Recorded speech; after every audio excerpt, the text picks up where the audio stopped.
Hey everybody, Ron here, and today I'm going to talk about a game that I discovered in July that was a pleasant surprise for me at Dice Tower East. It is called the Supershow by SRG Universe. It plays 2 to 6 players ages 10 and up in about 10 minutes. Primarily, you'll be playing one-on-one. It is a wrestling-themed game where you will have a competitor with 6 skills: power, technique, agility, strike, submission, and grapple. Each of those will have a number associated with it, 5 to 10. The competitors will each have a 30-card deck numbered 1 through 30. They have lead cards, follow-up cards, and finisher cards. And the object of the game is to hit your finisher. And in order to hit your finisher card, you have to have a follow-up card in play. In order to hit your follow-up card, you have to have a lead card in play. So once you have a finisher in play, if it hits, then you will roll a die and compare that to your value. So let's say I rolled power and I'm playing with Leo Rush. He has a power of 6, but maybe his finisher has a bonus to his power. Maybe he has a +2 power. So you would add that +2. So his finish roll would be an 8. And then the opponent would have 3 chances to match or exceed that number. If they do not, the match is over and Leo Rush wins. But if the opponent does, then you clear the board of all cards in play and you increment the crowd meter up by 1.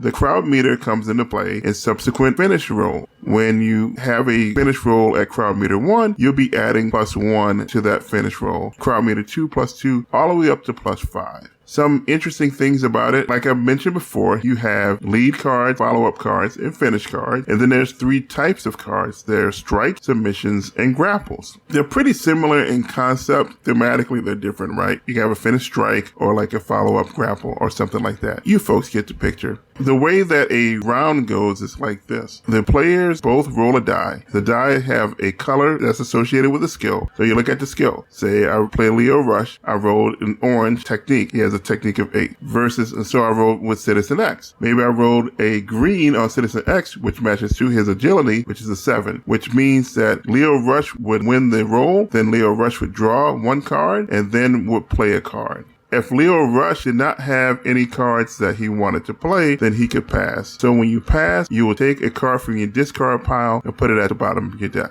If Leo exceeded the maximum hand size of 10, Leo would have to discard a card from his hand down to 10. And that is basically the game. Some of your cards have a little stop symbol in the upper right-hand corner. Those come into play when someone tries to play a card. Someone wants to play a lead grapple.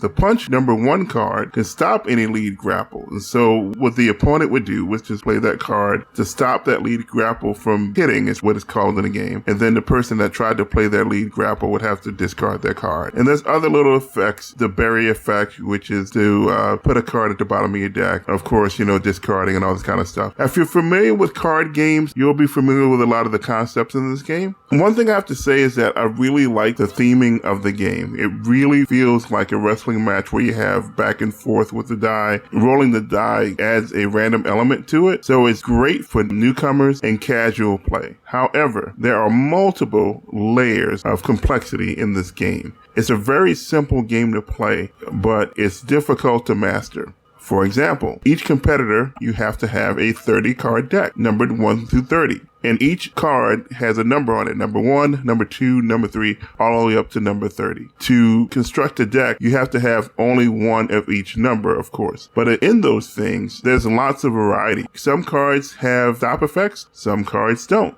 Cards may have draw effects or flip effects, which is flipping a card from the top of the deck into the discard pile, and all other interesting things. You can customize your deck in many different ways. And one thing I found really interesting about the game is that one number 1 card and another number 1 card are on the same level of power. So your number 1, number 2, number 3, those will be like your weakest cards in the deck, all the way up to 25, 26, and 27, which will be your strongest cards in the deck. And they alternate in the type of card they're on. Like number 1 is a strike card, number 2 is a grapple, number 3 is a submission, and it alternates like that all the way up to 30. Now, I mentioned the 30 card deck, and then I also mentioned strength of cards number 1 through 27, because numbers 28, 29, and 30 typically are specific to the competitor, and those cards, 28, 29, and 30, are finishers. So those are the cards that you're going to be looking to play. There's many different ways to play this game. You can play it completely casually, not modifying a deck at all. You could just swap in your competitor, which means that you would swap in basically the base card and then the 3 finish cards, or you can just go as deep as customizing your deck all the way 1 through 30.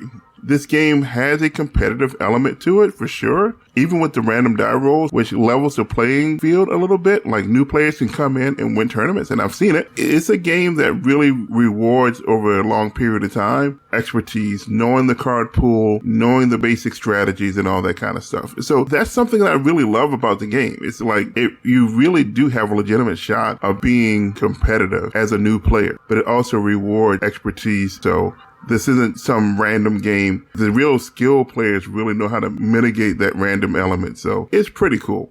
But the most fun thing about this game is the community. People are generous and giving and very helpful. I was given so much stuff at the Atlanta local that I played in this past Sunday as I'm recording this. I have a hard time believing that other trading card games have the kind of community that this game has. And of course, there's people that have different personalities. I mean, we're all human beings, right? But this is truly a phenomenal community. All the way to the top, to the designer of the game, Steve Resk. That guy is fantastic.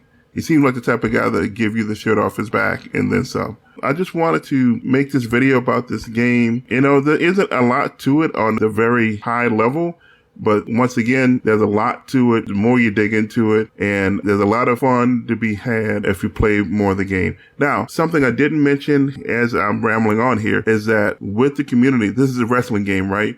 So of course, there are belts that you win for the various championships, singles, tag teams, different formats like Tornado Tag, which is you're a single player, but your card has 2 wrestlers on it. So you're playing it one-on-one, but you're playing a tag team. You can play traditional tag team, triple threat, basically anything you can find in pro wrestling, you can find in this game, and that's pretty amazing. I'm a casual wrestling fan.